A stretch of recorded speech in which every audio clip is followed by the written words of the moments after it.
There comes a moment in life, often in the quiet hours between dusk and sleep, when the silence in the house no longer feels gentle. It doesn't soothe like it used to. Instead, it presses in around you, not loud but heavy. You sit in your favorite chair, the one you've kept for years, and you notice how your mind won't settle. Thoughts begin to drift in. Little worries, old regrets, imagined futures, and before you even realize it, anxiety has taken a seat beside you, uninvited. But what if I told you that this anxiety isn't proof that something is wrong with you, that it's not a weakness or a failure, not a punishment for having lived too long or loved too deeply? What if, instead, anxiety was a signpost pointing you towards something important? In the teachings of the Buddha, suffering, including anxiety, isn't something to be fought, but something to be understood. And more than that, it's something that can guide us back to what really matters. You see, many of us were taught to push anxiety away, to ignore it, suppress it, or cover it up with distractions. But Buddhist wisdom teaches something radically different. It teaches that our discomfort can be a doorway, that anxiety isn't our enemy, it's our teacher, arriving with a message we've perhaps ignored for too long, especially in the later chapters of life, when there's more stillness, more space to feel, more time to remember. This message grows louder. We are no longer rushing from task to task. Instead, we are left with ourselves, with our thoughts, with our breath. And that is where the deeper work begins. So in today's reflection, we're going to explore one powerful thought, one ancient idea from the heart of Buddhist philosophy that doesn't erase anxiety, but gently shifts how we hold it. This idea has comforted monks in remote mountains, calmed warriors before battle, and brought peace to countless people like you and me, ordinary people navigating the quiet storms of daily life. If you've ever felt trapped in your thoughts, overwhelmed by feelings you can't name, or simply exhausted from carrying the weight of worry for so long, stay with me. This isn't about denial or toxic positivity. It's about truth. It's about truth. It's about freedom. Because the truth is, you are not broken. You are not failing. You are simply being invited to see anxiety differently. Let's begin, not by fighting it, but by meeting it, right where it lives in our own minds and in the things we hold on to the most. 1. The root of anxiety: attachment and aversion. Anxiety doesn't just appear out of nowhere.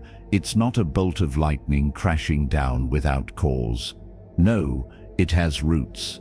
And in the quiet wisdom of Buddhism, those roots are known by two powerful names: attachment and aversion. These aren't just ideas. They're patterns woven into how we respond to life, especially as we age. Think of attachment as the grasping hand of the mind. It clings to the things we love, to comfort, to certainty, to the people we've built our lives around. And when life threatens to change, as it always does, that grasping becomes fear. It says, "Don't take this from me." On the other side is aversion, the part of us that pushes away what we don't want: pain, loss, illness, loneliness, even the idea of growing older. We reject it, resist it, fight it, hoping that maybe, just maybe, if we push hard enough, it will leave us alone. But clinging and resisting are exhausting. And more than that, they don't work. As the Buddha taught, whatever is subject to arising is subject to ceasing. In other words, everything, and I do mean everything, changes. Your body changes. Your relationships shift. Even your emotions, those storms that seem to last forever, will rise and fall like waves. Yet it's our refusal to accept this truth that gives rise to anxiety. Take, for example, an old friend of mine named Tom, a retired Navy veteran who used to walk the lake trail near his home every morning at 6 a.m. sharp. It was part of who he was, that discipline, that routine.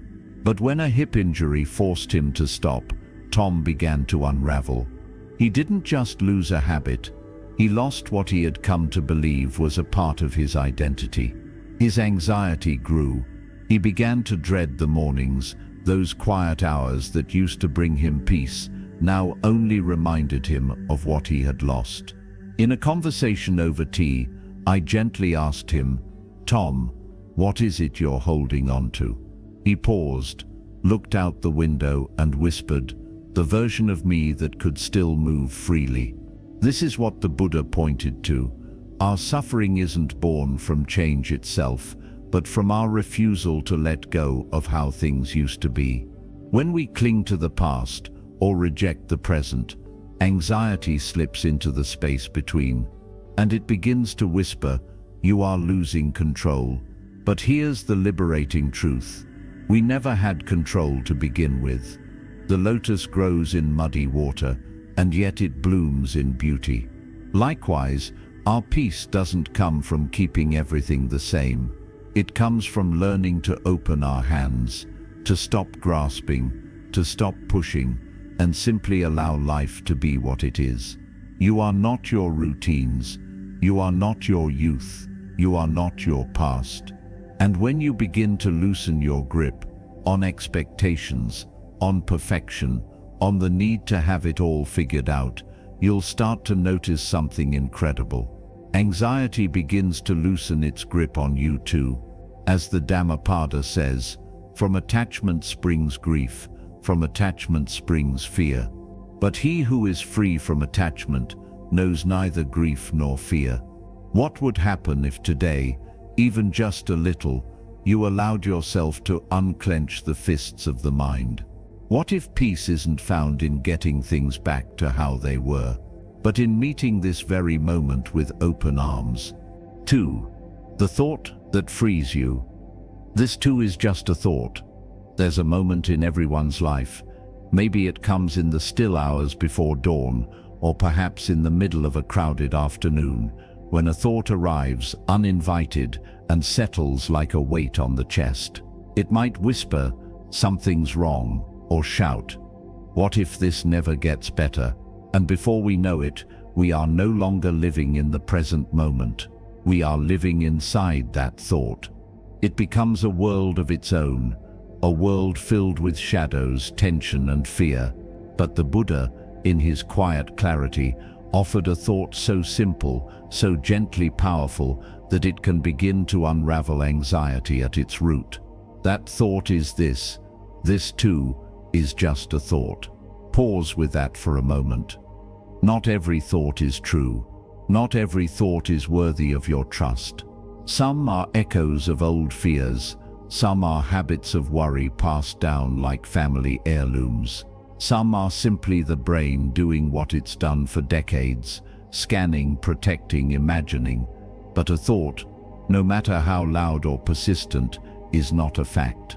It is a passing cloud across the sky of your awareness. A monk once said, "Don't believe everything you think. Even the thoughts that feel urgent are often just ripples on the surface of the mind." And the more we meditate, reflect, and truly observe, the more we begin to see the truth in this. Anxiety, as overwhelming as it can feel, often begins with a single thought, and that thought gains power only when we believe it without question. Take, for instance, the story of a woman named Marlene, 76, widowed, and adjusting to a quieter life than she had known for decades. After her husband passed, she began experiencing a strange kind of fear. She would sit alone in her living room and suddenly worry, "What if I fall and no one's there? What if I forget to turn off the stove? What if I start losing my memory?" These weren't unrealistic fears. They were grounded in possibility, but they weren't happening. They were thoughts, and they arrived with a pounding heart, a tight chest, and a racing mind. But Marlene began attending weekly mindfulness classes at the senior center. One afternoon, her instructor asked the group to write down the sentence, This thought is not me, it is just a thought.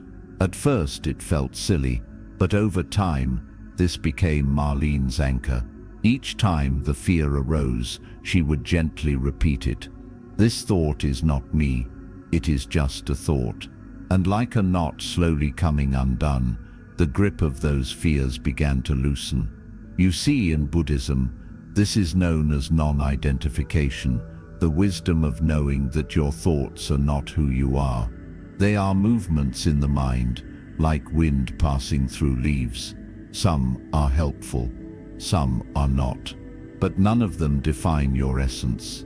The practice, then, is not to suppress anxious thoughts, nor to shame yourself for having them. The practice is to see them clearly, to say, "Ah, I see you, thought.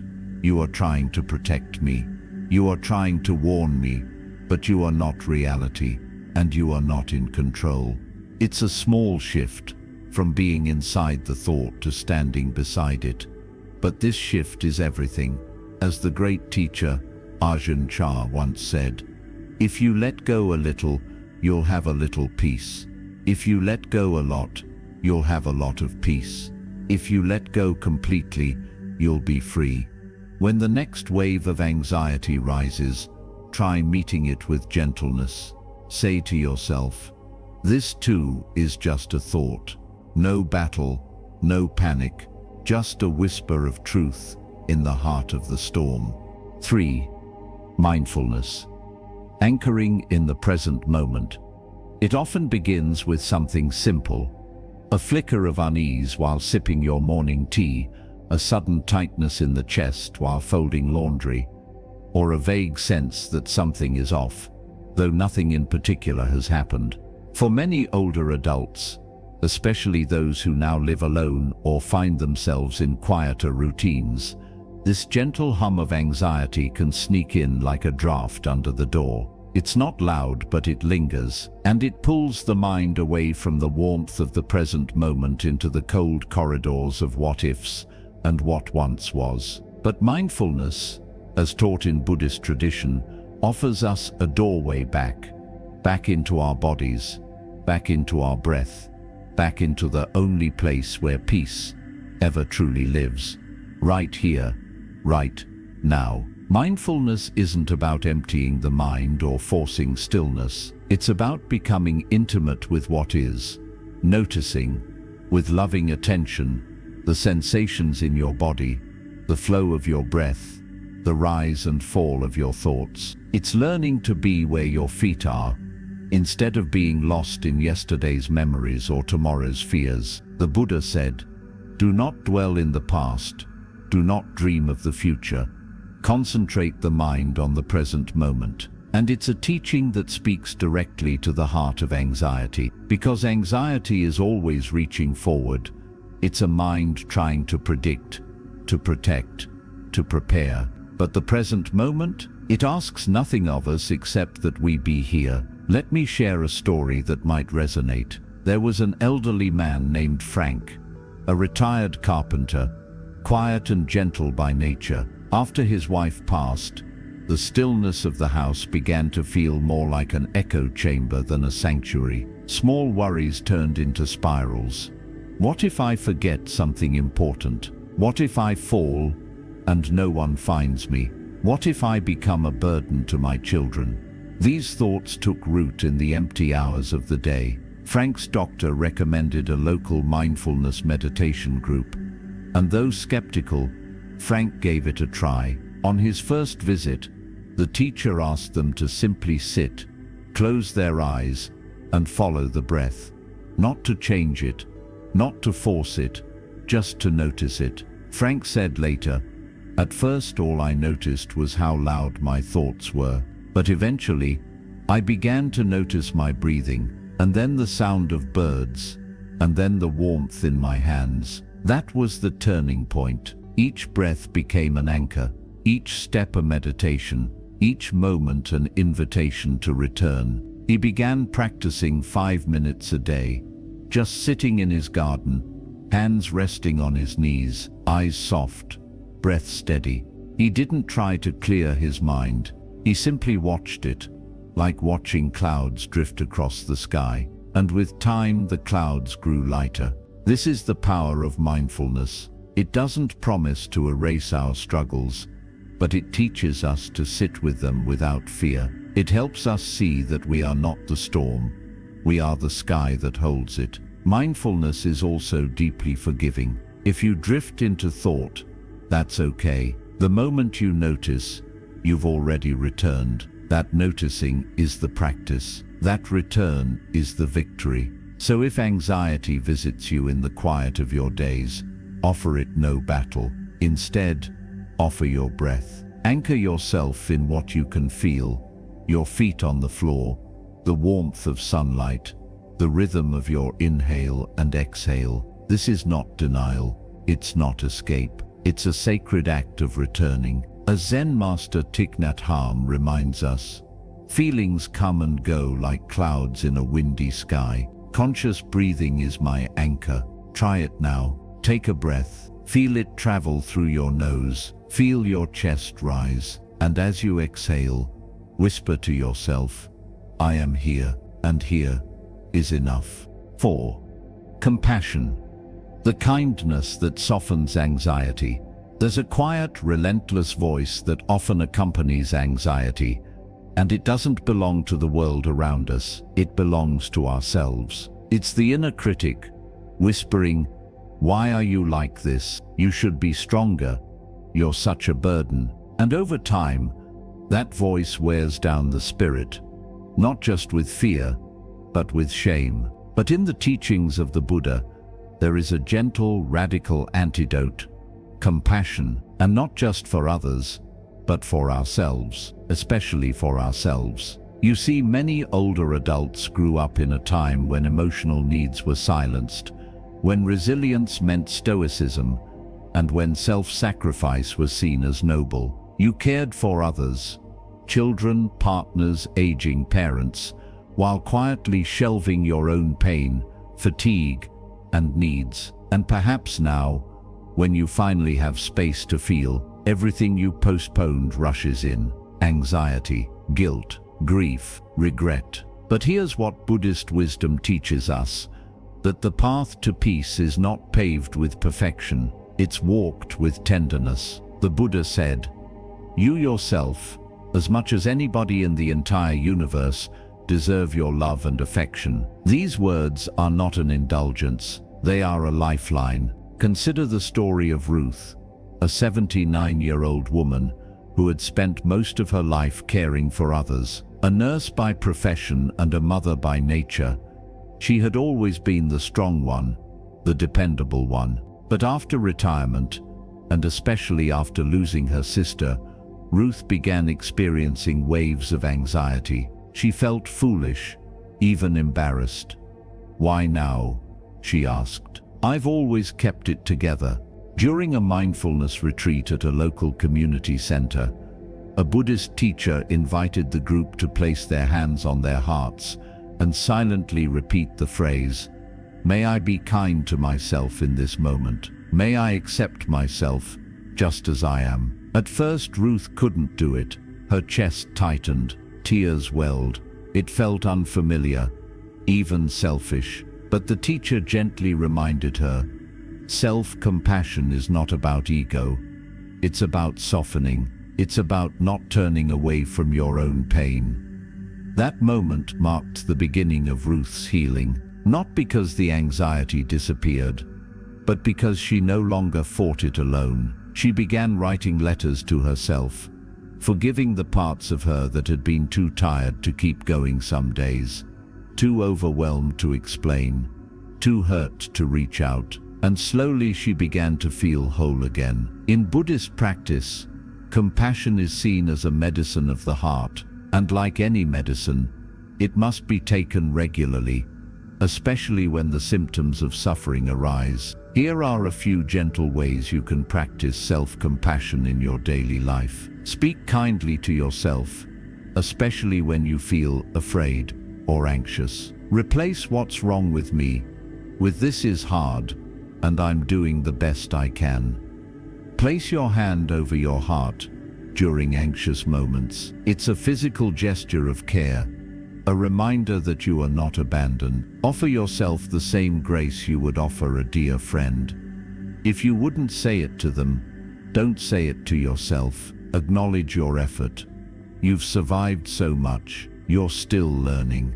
That matters. Compassion doesn't fix everything, but it transforms the way we move through everything. It turns anxiety from a prison into a path that walks alongside your pain, not in opposition to it. Thich Nhat Hanh once said, "When you love someone, the best thing you can offer is your presence." How can you love if you are not there? The same is true for ourselves. If we are not present for our own pain, who will be? So the next time anxiety knocks at your door, meet it with kindness. Offer it a cup of tea.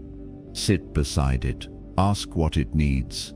Not so you can fix it, but so you can hold it gently, like a child who's frightened in the dark. Because sometimes all our inner world needs is to know that someone is still listening.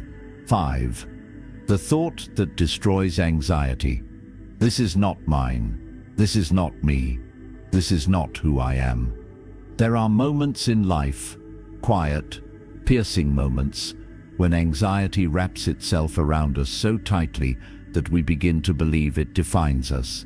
The rapid heartbeat, the spinning thoughts, the inner tension, they start to feel like who we are rather than something we're experiencing. And in those moments, it's easy to whisper, "I am anxious," instead of seeing anxiety for what it really is, a passing cloud, not the sky itself. But over 2,500 years ago, the Buddha offered a profound teaching that can unhook us from this suffering. A thought so simple, yet so powerful, it can dissolve the grip of anxiety like sunlight dissolving fog. This is not mine. This is not me. This is not who I am. This phrase is not meant as denial. It's meant as liberation. It doesn't push anxiety away with resistance. It gently releases the false belief that you are your suffering. In the Buddhist text, Anatta Lakkhana Sutta, the Buddha teaches about non-self, the idea that we are not the thoughts, feelings, or sensations that move through us. Just as the sky is not the storm, we are not our anxiety. When we cling to fear, thinking it is part of our identity, it gains power. But when we say, "This is not me," we remember our true nature, vast, peaceful, unbound. Let's bring this into a real-life story. Meet Walter, an 82-year-old widower who had been battling anxiety ever since his wife passed away. He described it as a gnawing feeling in his chest, a sense of dread he couldn't name. It would come and go, but when it was there, it overtook everything, even his sense of self. "It feels like I'm disappearing into the fear," he once said. One afternoon at a local mindfulness group, the instructor led a meditation based on the Buddha's teaching of non-identification. She guided them through waves of sensations and emotions, softly repeating the phrase, "This is not mine. This is not me. This is not who I am." Walter sat quietly, hand over heart, repeating the words in his mind as the tension in his chest began to loosen. Something shifted, not all at once, but enough that he could breathe a little deeper. In the weeks that followed, Walter began using this practice daily. When anxiety showed up, instead of fighting it or collapsing under it, he would acknowledge it gently. "Ah, here it is again." Then breathe and remember, "This too will pass. This is not who I am." And each time, the storm grew a little less fierce. The beauty of this teaching is that it doesn't promise the disappearance of anxiety. It offers freedom within it. The Buddha never said we wouldn't experience fear or sorrow, but he did show us how not to suffer unnecessarily because of them. Let's break the phrase down. This is not mine. This means we don't own the emotion. It's not our possession. It's not something we have to protect or defend. It's just something arising, like a wave on the ocean. This is not me. This points to the deepest truth. We are not defined by this emotion. We are not broken. We are not flawed. We are the observer, not the turbulence. This is not who I am. Our identity is not made of fear, anxiety, or sorrow. Beneath all of it is our awareness, still, compassionate, steady. If you try this the next time anxiety visits, simply pause and say, "This is not mine. This is not me. This is not who I am." You may notice something remarkable. The emotion may still be present, but its power to define you begins to fade. You shift from being inside the storm to being the sky that holds it. Thich Nhat Hanh once said, "Feelings come and go like clouds in a windy sky. Conscious breathing is my anchor." And so it is with this thought. It becomes a lighthouse in the fog, a compass when you're lost in your mind. And the older we grow, the more this becomes not just helpful, but essential, because aging brings new uncertainties, unexpected loneliness, changing bodies, and the inevitable goodbyes. But none of these make us less whole. None of them diminish who we truly are. The thought, "This is not mine. This is not me. This is not who I am," isn't just for moments of panic. It's a mantra for liberation, for reclaiming your space, for remembering your essence, peaceful, aware, eternal. Because in truth, you were never your anxiety. You are the calm that remains when the wave recedes. You are the sky that holds every passing cloud. You are still here. 6. A guided practice, applying this thought in daily life.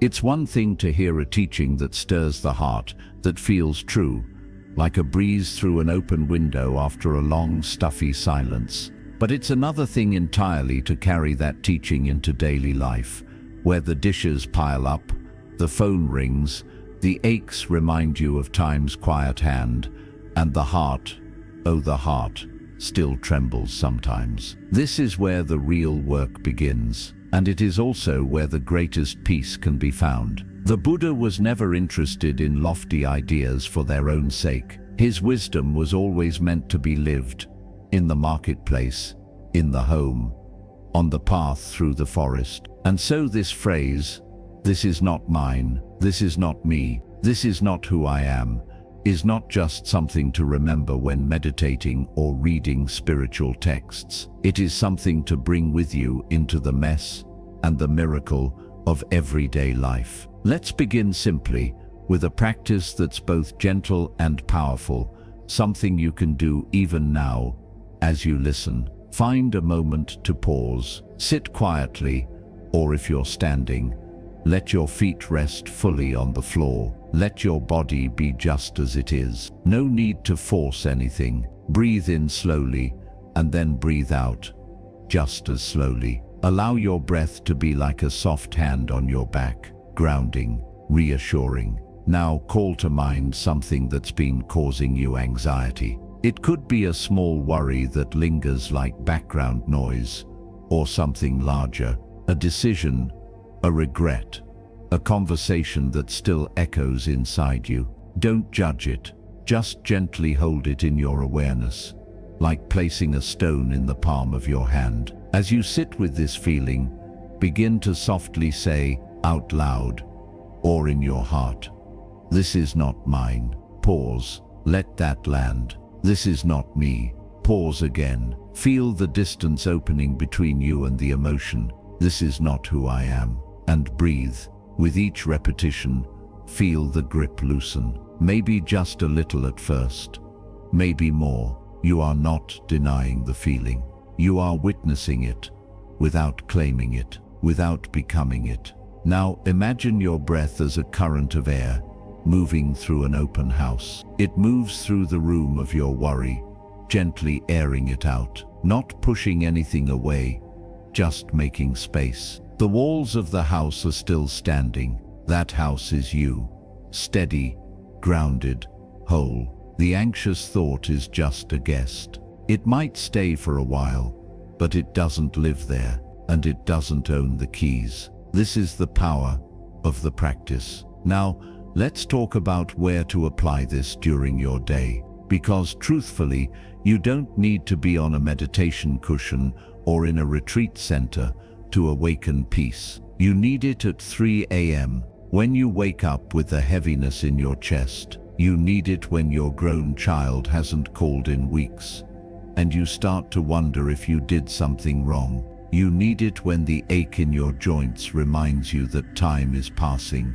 and that not everything is in your control. In these moments, don't reach for perfection, reach for presence. Breathe in, say gently, "This is not mine." Breathe out, "This is not me." Breathe again, "This is not who I am." Then return to whatever is in front of you, washing the cup, folding the blanket, petting the dog, listening to the sound of the wind through the trees outside your window. In this way, the practice becomes seamless, not a separate act, but a way of walking through your life. And here's the beautiful part. The more you do this, the more your nervous system begins to understand. You are safe now. You are not trapped in the past. You are not drowning in what-ifs. You are right here, breathing, alive, whole.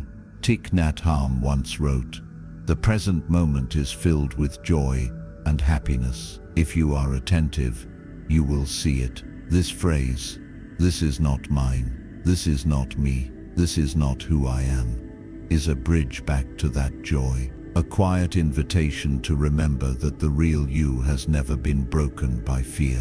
So the next time anxiety shows up, don't run, don't resist. Welcome it like a visitor you no longer fear. Offer it a seat, look it in the eye, and remind both of you, this is not who I am. Because who you are is stillness beneath the storm, space within the noise, and love, always love, holding it all. So, if you've made it here, quietly listening, heart open, perhaps even a little softened by the journey, I want you to pause for a moment. Just breathe. Because what you've heard today isn't just a teaching, it's a doorway, a gentle hand on your shoulder, reminding you anxiety is not a failure. It's not proof that something is wrong with you. It is in many ways a sacred call, asking you to look more deeply, to release what was never yours to carry, and to come back home. The Buddha never promised a life without storms, but he gave us something more powerful, the tools to remain steady within the storm. And one of the most life-changing tools is this thought: this is not mine, this is not me, this is not who I am. Repeat it as often as you need. When the silence feels heavy, when the night is long, when your chest tightens with worry, speak it with tenderness, not resistance, because it is not a weapon, it is a balm. And maybe, just maybe, as you keep practicing, you'll begin to see anxiety not as your enemy, but as your teacher. Not something to run from, but something that reveals your strength, your resilience, your incredible capacity to return again and again to peace. So I leave you with this question, dear friend. What would your life look like if you stopped clinging to what doesn't serve you and started listening to what brings you home? If this message touched your heart, I invite you to share it in the comments. Your voice, your story, could be the light someone else needs tonight. And if you'd like more reflections like this, grounded in Buddhist wisdom and spoken straight to the soul, don't forget to subscribe to our channel. You'll always be welcome here. Until next time, breathe deeply, walk gently, and remember, who you truly are has never been broken, just waiting to be remembered.